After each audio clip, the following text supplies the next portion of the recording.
కార్యకర్త రాయుడి హత్య కేసుకు సంబంధించి కీలక విషయాలు వెలుగులోకి వస్తున్నాయి. రాయుడి ఫోన్లో జనసేన నేత వినుతకు సంబంధించిన కీలక వీడియోలు ఉన్నట్లుగా తెలుస్తోంది. ఆ వీడియోలు బయట పెడతానంటూ వినుతను రాయుడు బెదిరించాడని, ఈ నేపథ్యంలో ప్రత్యర్థులతో కలిసి రాయుడు పనిచేస్తున్నాడంటూ వినుత కక్ష పెంచుకొని శ్రీకాళహస్తిలోని ఒక గోడౌన్లో అతన్ని టార్చర్ చేసి చంపినట్లుగా వినుత దంపతులు ఒప్పుకున్నట్లుగా పోలీసులు తెలియజేస్తున్నారు. ఈ నెల 8న డెడ్ బాడీని కారులో తమిళనాడుకు తరలించారు. అదే రోజు కూవం నదిలో డెడ్ బాడీని పడేసినట్లుగా వారు చెప్పినట్లుగా తెలుస్తోంది. అనుమానాస్పద మృతిగా మొదట కేసు నమోదు చేసుకున్నారు పోలీసులు. ఆ తర్వాత దర్యాప్తు చేసుకుంటూ వెళ్తే వినుత ఆమె భర్త చంద్రబాబు దగ్గరికి వచ్చి ఈ కేసు ఆగినట్లుగా తెలుస్తోంది. మొత్తం వారిద్దరు సహా, వినుత ఆమె భర్త చంద్రబాబు సహా మొత్తం 5గురిని పోలీసులు అరెస్ట్ చేసినట్లుగా సమాచారం. నిందితులు కాళహస్తికి చెందినటువంటి శివకుమార్, గోపి, దాసర్గా తెలుస్తోంది. వారందరినీ కూడా ఇప్పటికే అదుపులోకి తీసుకొని విచారిస్తున్నారు. అయితే ఇప్పటికే రాయుడు 10 సంవత్సరాలుగా వినుత దగ్గర పనిచేస్తున్నట్లుగా తెలుస్తోంది. ఆవిడ పిఏగా పనిచేస్తున్నట్లుగా తెలుస్తోంది. అలాగే వినుత శ్రీకాళహస్తి జనసేన పార్టీ ఇన్ఛార్జిగా ఉన్నారు. ఈ నేపథ్యంలో 10 ఏళ్ల నుంచి చాలా నమ్మకంగా పనిచేస్తున్నాడు రాయుడు. శ్రీనివాసులు అలియాస్ రాయుడు. అయితే రాయుడికి తల్లిదండ్రులు లేరు, అతని బామ్మ దగ్గరే పెరిగినట్లుగా తెలుస్తుంది.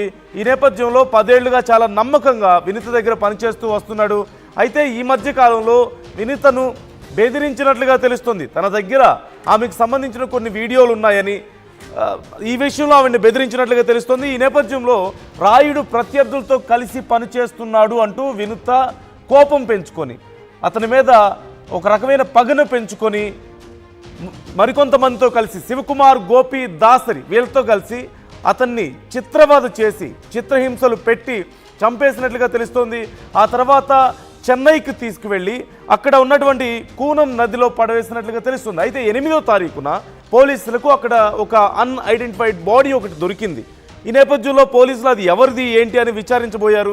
ఈ నేపథ్యంలోనే అతని చేతి మీద, రాయుడు చేతి మీద జనసేన సింబల్ కనిపించింది. అలాగే వినుత పేరు కూడా కనిపించినట్లుగా తెలుస్తోంది. అప్పటి నుంచి ఇక వెతకడం మొదలు పెడితే సీసీ కెమెరాల ఆధారంగా ముందుగా శివకుమార్, గోపి, ఈ దాసరులను అరెస్ట్ చేశారు. ఆ తర్వాత అసలు విషయం కూపీలు లాగితే అప్పుడు వినుత ఆమె భర్త చంద్రబాబు పేర్లు బయటకు వచ్చినట్లుగా తెలుస్తోంది. అయితే వారిని విచారించగా, తమ శైలిలో విచారించగా మొత్తం మీద అసలు విషయం బయటకు వచ్చింది.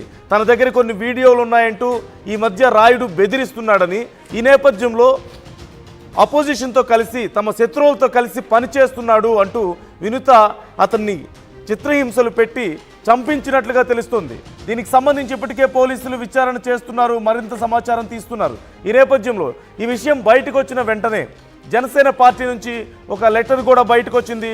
వినుతను పార్టీ నుంచి సస్పెండ్ చేస్తూ తమ పార్టీ కార్యకలాపాలకు, అలాగే పార్టీకి సంబంధించిన సిద్ధాంతాలకు వినుత వ్యవహార శైలి కొంత ఇబ్బందికరంగా ఉన్నందున కొన్ని రోజులు సస్పెండ్ చేస్తున్నామంటూ ఒక లెటర్ కూడా బయటకు వచ్చిన విషయం మనం చూసాం.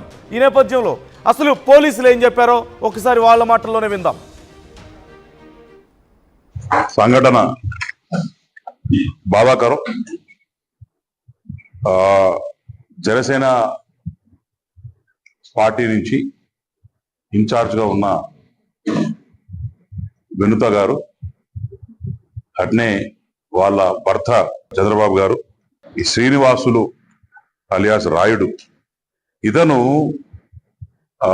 వినుత గారి దగ్గర 15 ఏళ్ళ నుంచి అతని దగ్గరే ఉన్నారు. అతను తల్లిదండ్రులు లేని అనాథ. తర్వాత వాళ్ళ అవ్వ కూడా బాగా ఉంది, పెద్ద ఆవిడ. ముందు నుంచి వాళ్ళ కార్యకర్త వాళ్ళు ఉన్నారు.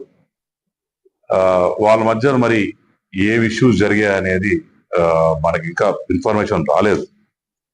కానీ ఈ హత్య జరిగిందని మాత్రం నిజంగా చాలా బాధాకరమైన విషయం. ఎందుకంటే ఎవరు హత్య చేయబడ్డా కూడా ఇది కూటమి ప్రభుత్వం ఎంకరేజ్ చేయదు.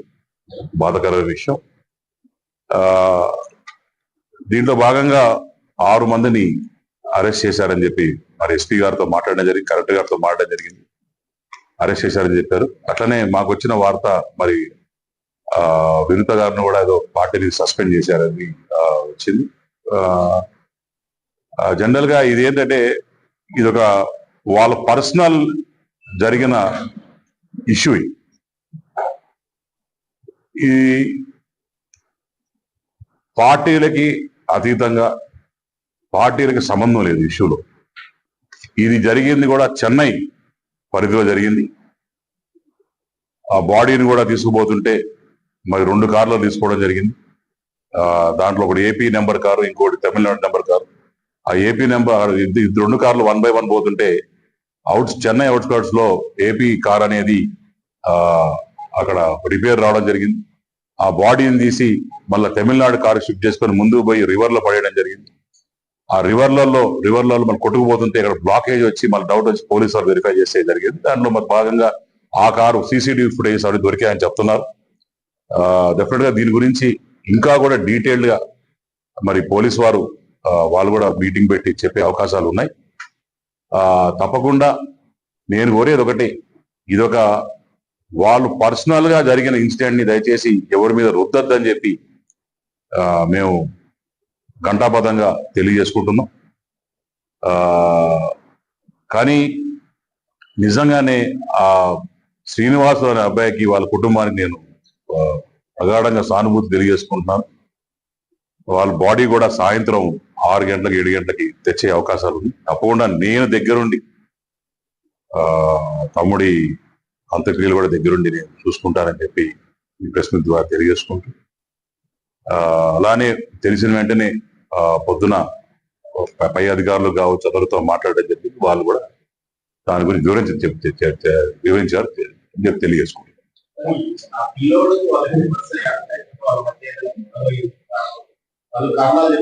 అంటే ఒకటన్నా మీకెంత తెలుసో నాకు అంత తెలుసు వాస్తవంగా. ఎందుకంటే అది వాళ్ళ ఫ్యామిలీగా ఉండేటోళ్ళు, అతను పిఏగా డ్రైవర్ గా పనిచేసిన వాడు వాస్తవం. అప్పుడు మన ఇంటి కూడా వచ్చేటోడు, వాళ్ళతో పాటు మాట్లాడేటప్పుడు ఎలక్షన్స్ అప్పుడు వాళ్ళు చూస్తూనే వాళ్ళకి. కానీ సడన్ గా వాళ్ళకి ఏదో ఇష్యూస్ వచ్చినాయి అని చెప్పి నేను కూడా రూమర్స్ లాగా విన్నాం తప్ప కరెక్ట్ గా ఏం జరిగిందని మనకి తెలియదు. నాకు ఈరోజు పొద్దున్నే 6:45కి ఎవరో వ్యక్తి ఫోన్ చేసి చెప్పిన తర్వాత తెలిసింది ఇన్సిడెంట్ జరిగింది. డీటెయిల్డ్ గా అయితే మాత్రం తెలిసి 1 or 2 days టైం పట్టచ్చు అన్న. తప్పకుండా ఏమి వచ్చిందో ప్రెస్ వారికి అప్డేట్ చేస్తాను.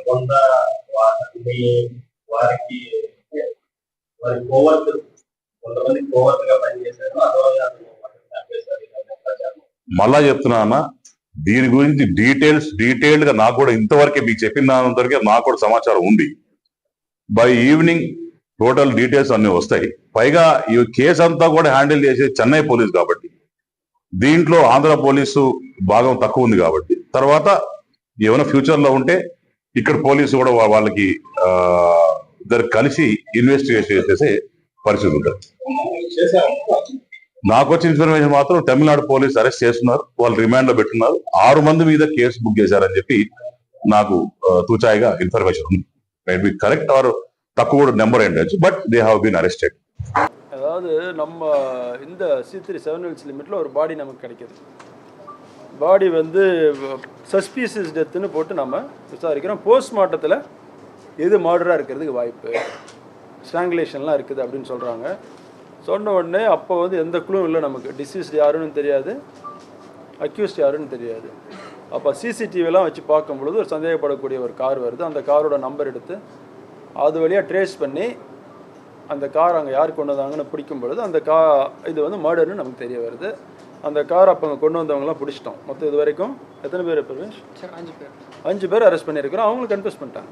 அங்கே இது வந்து மோட்டிவ் எப்படின்னா, இது நம்ம மாநிலம் இல்லை, பக்கத்தில் ஆந்திரா மாநிலத்தில் ஒரு கட்சிக்காரங்க, ஜனசேனா கட்சி இருக்கு இல்லையா, அந்த கட்சியில் ஒரு கேண்டிடேட்டாக முதல்ல கண்டெஸ்ட் பண்ணவங்க இந்த டைம் வாய்ப்பு கிடைக்காம அவங்களோட கூட்டணி கட்சிக்கு அந்த வாய்ப்பு போச்சு. அது சம்மந்தப்பட்ட ஒரு பிரச்சனை அது.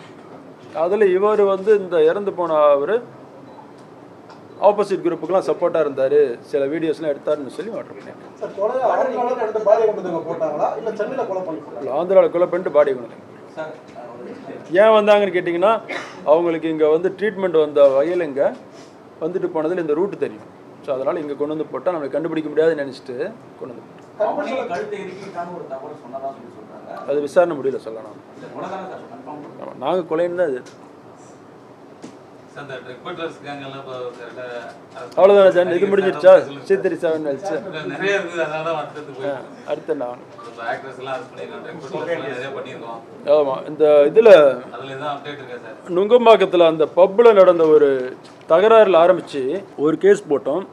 அதில் இருக்கிறவங்களை பிடிச்சி விசாரிக்க இது இந்த பேக்வேர்ட் ஃபார்வேர்ட் லிங்கிங்னு சொல்லுவாங்க. ஒரு குற்றவாளியை, குறிப்பாக இந்த நார்காட்டிக்ஸ் போதைப்பொருள் சம்மந்தப்பட்ட குற்றவாளியை பிடிக்கும் பொழுது பேக்வேர்ட் ஃபார்வேர்ட் லிங்கிங் பார்க்கும்போது நிறைய பேர் அதில் மாட்டினாங்க. அதில் அந்த வழக்குக்கு அப்புறம் அதுக்கப்புறம் 10 వழக்குகள். రైట్, ముందుగా 8వ తారీఖు ఒక డెడ్ బాడీ దొరికింది వాళ్ళకి. ఈ నేపథ్యంలో మృతదేహం దొరికిన నేపథ్యంలో ఇది ఏదైనా ఆత్మహత్య అయి ఉండొచ్చేమో, నదిలో దొరికింది కాబట్టి అని చెప్పి అనుకున్నారు ముందుగా చెన్నై పోలీసులు. కానీ బాడీని అబ్జర్వ్ చేసిన తర్వాత గాయాలు ఉండడాన్ని చూసి ఖచ్చితంగా ఇది మర్డర్ అయి ఉంటుందంటూ వాళ్ళు అనుమానించారు. ఆ తర్వాత ఎవరు ఏంటి అనేది ఎలా ట్రేస్ చేయాలని చూసినప్పుడు హ్యాండ్ మీద పేరు రాసి ఉండడాన్ని గమనించారు. జనసేన పార్టీకి సంబంధించినటువంటి గుర్తు, అలాగే వినూత పేరు రాసి ఉండడాన్ని వాళ్ళు గుర్తించారు. అలాగే అసలు ఆ బాడీ ఎక్కడి నుంచి వచ్చిందా అనేది చూసినప్పుడు, అంటే ఆ బ్రిడ్జ్ మీదకి కారులో తీసుకొచ్చి పడేయడాన్ని గమనించడం,